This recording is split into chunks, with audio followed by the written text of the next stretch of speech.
নিম পাতা। আমার নিম পাতা। আজকে করেছি আলু ফুলকপি দিয়ে ডিমের ঝোল, এই যে দেখা, ঠিক আছে। ভাত, আমের চাটনি, দই,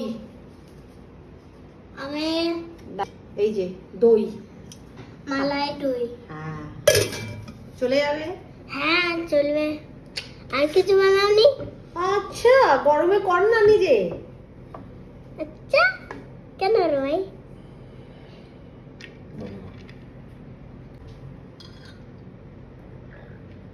কতজনের সৌভাগ্য আছে যে গরম গরম ভাত খাওয়া। গরম গরম ভাত খাচ্ছি, ধোঁয়া ওঠা ভাত, একবারে রেডি টু সার্ভ। হ্যাঁ মাম্মা আছে না, খেয়ে নে। আমাকেও দিয়ে দিয়েছে দেখো। তো গাইস আজকে এই ভিডিওটা ভালো লাগলে চ্যানেলটা সাবস্ক্রাইব করে দিও, ভালো লাগলে লাইক করে দিও। Take care, bye by.